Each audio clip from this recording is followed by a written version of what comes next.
Bonjour, vous écoutez le téléphone biblique. Le sujet d'aujourd'hui, veillez et priez. La fin de toute chose est proche. Soyez donc sensés et sobres en vue de la prière. 1 Pierre 4, 7. Notre Rédempteur savait parfaitement quels étaient les besoins de l'humanité. Celui qui consentit à se revêtir de la nature humaine connaissait nos faiblesses. Par sa vie, le Christ nous donna un exemple. Il fut tenté en toutes choses, afin de savoir comment secourir tous ceux qui sont tentés. Le Christ prit sur lui nos infirmités, et dans la faiblesse de sa nature humaine, il ressentit le besoin de puiser sa force auprès du Père. Il était souvent en prière fervente, dans le verger, près du lac ou sur la montagne. Il nous demande aussi de veiller et de prier. Lorsque nous manquons de vigilance et oublions de sonder notre cœur, nous risquons de céder à l'autosuffisance et à l'orgueil spirituel.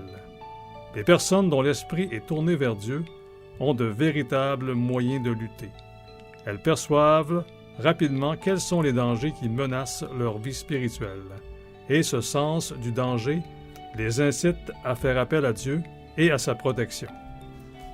Parfois, notre vie chrétienne semble être menacée de nombreux dangers et il nous semble bien difficile d'accomplir notre tâche. Cependant, les nuages qui s'amoncellent et les périls qui nous guettent ne disparaîtront jamais devant un esprit hésitant, se détournant de la prière et rempli de doutes. Lorsque les temps sont difficiles, l'incroyant déclare « Nous ne pourrons jamais surmonter ces épreuves. Attendons de voir plus clairement notre chemin. » Mais le croyant avance courageusement par la foi, espérant tout, croyant tout.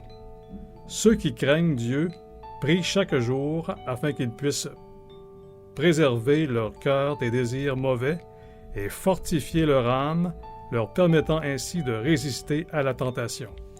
La parole de Dieu nous exhorte à prier en tout temps par l'Esprit avec toutes sortes de prières et de supplications et à y veiller avec une entière persévérance.